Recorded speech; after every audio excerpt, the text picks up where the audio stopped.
Okay, welcome everyone. It's ROCKFLESH.com once again with an interview in an alley. Bit weird.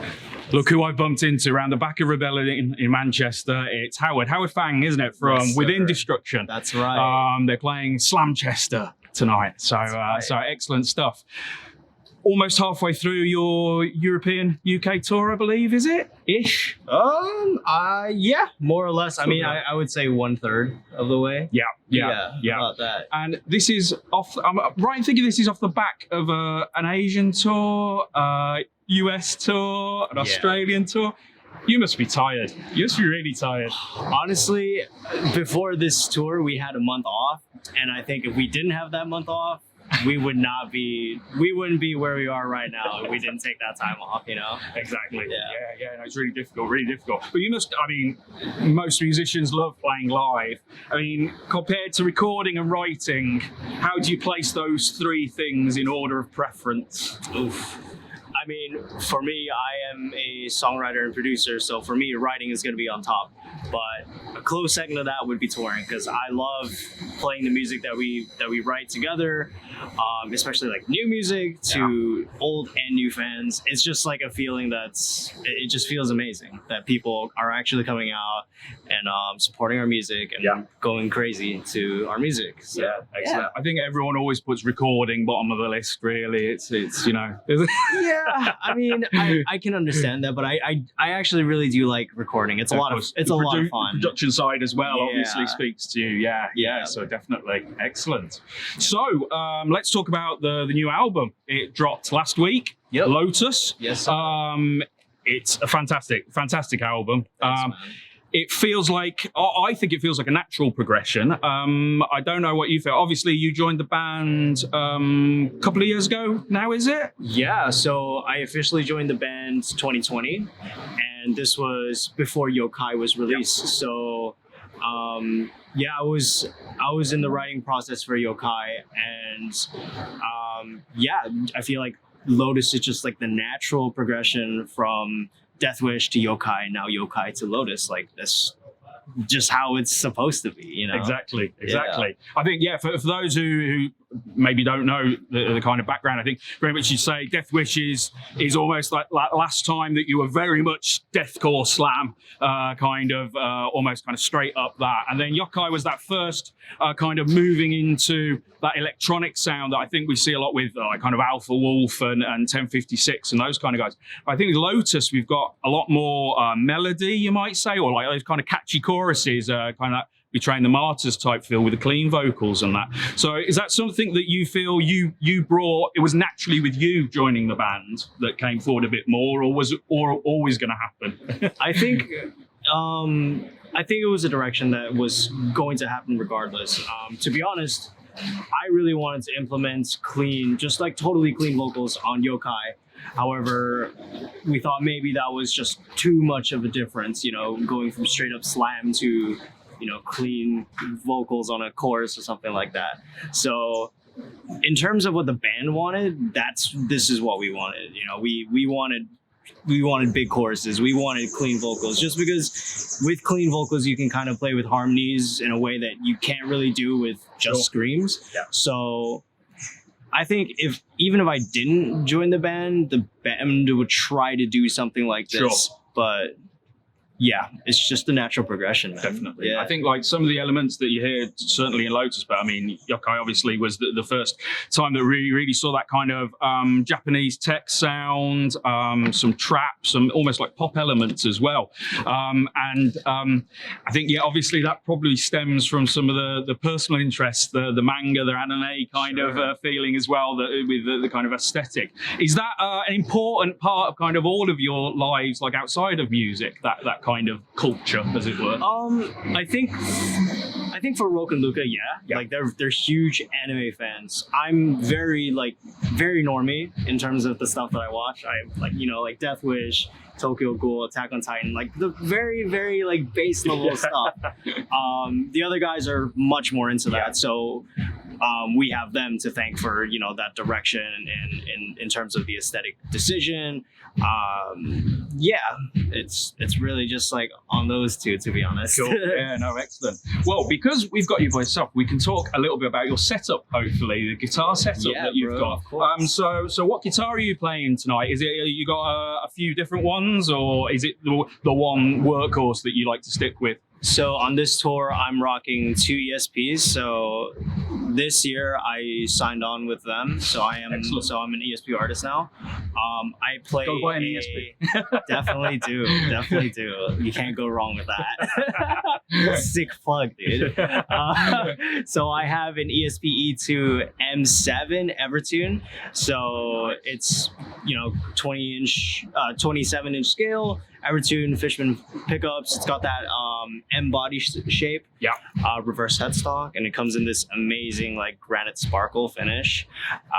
That's the first one. That is my main. I have one on stage with me, and for a backup, I have the Korn signature guitar. So Brian Head Welch's guitar, the SH7, and that was the guitar that kind of introduced the Evertune system for me. Sure. I've had a few Evertune guitars before, but this one was the one that really got me. It really like clicked. Yeah. That's kind of when I realized like, Evertunes are for me like so much easier to just set up, have on stage, not have to worry about tuning. Exactly. And it's just like it's a game changer for me, really. So I don't have to like worry about that one thing anymore. Sometimes when we see like the punk bands with the Les Pauls and they're tuning up in between every song, it's still not going in tune, basically. So Yeah, dude. I mean, like for us, everything has to be kind of perfectly in tune, just because we do have that very like polished, produced, like almost robotic sounding guitar tones. Exactly. And so if everything can be, perfectly in pitch, it just adds to it. And like you can definitely feel it. Like even like now playing a guitar without an Evertune, it's hard. You know what I mean? You get used to it, don't you? It's like especially with tracking. I track a lot for my clients as well, and when I don't have an Evertune guitar, I'll like forget to like retune after every take, and like I'll be a few takes in, and I'll be like slowly drift. I'll be like, dude, like what's wrong with the instrument? And I'll it just clicks. Like, oh man, I haven't been tuning. Like, excellent. So with that kind of process sound, is it quite heavily noise gated live? What sort of effects and that you run in? Yeah, so I run a pretty simple, just noise gate, overdrive, amp, IR, and then directly out. In terms of the gating, it kind of just depends on the song, and because we do have songs in different tunings and keys, so we pitch shift that, and some songs are more gated, so for those specific songs I'll just crank up the gate. It's pretty simple. I don't really overthink it, and every night during sound check I'll kind of see how bad a feedback is or something like that, and then I'll just adjust accordingly for that day. But pretty simple setup. Perfect. So, what can we expect tonight with regards to the set? Are we expecting some songs off Lotus, or is it some of the older tracks, or a bit of a mix? So, if you can tell me, because it is the Lotus tour, a big majority of it is going to be new songs. There's going to be songs that we've never played live before. It's gonna be, it's just a journey, man. Like, but really, it is just a showcase, like the new album, and also for nostalgia's sake, we also have some old stuff. Got some of the hits as well. Yeah, of course. You gotta for Slam Chester, haven't you? You gotta do it to them. Yeah, you gotta do it to them. So live, the cleans. Is it Rock? Is it you who does the cleans? So I will be doing the cleans. So the way that the album is done is Rock performs the pitch streams. Yep. And all of that is backed up by cleans, but the cleans are also like kind of like pushed as well. So it's kind of that like Linkin Park type of vocals where it's not completely clean. It's got some like grit in the back. So it gives it that nice layered dynamic to the vocals. Exactly. As well. And that's how we're going to be doing it live too. Perfect. So I'll be doing the cleans, Rocks will be the screams, and excellent. It's like a huge layer of sound. Great stuff. Yeah. Right. Well, it's let's start to sound check. I think it must be Earth Caller sound checking, is it now? now, so we'll probably start hearing Mystique on the keyboards in a minute. Yeah. But let's do a fun final question. So we've got Within Destruction Festival, a day-long festival. Who do you put on the bill? And you can put yourself on the bill anywhere you want. That's so crazy, man. Okay, well, Remember, anyone you miss out, they'll remember. That's true. So, in terms of bands that we really want to tour with, I mean, everyone knows that we're huge K-pop fans. So if we can get like Blackpink or Twice on the bill, like they can headline it. Like they can headline our own festival. I don't care. I want to play with them. Do you reckon you could ever do a collaboration with them? If we can ever that would be amazing. Yeah, if we get to that size where YG will return an email, like we'll, of course, like it's a no-brainer. And in terms of like other artists that I really like, there's this artist, Sick Rain. She's kind of more of that like pop punk, but also like more on the darker side. Cool. A lot of screaming, a lot of like super distorted, drum and bass kind of vibe.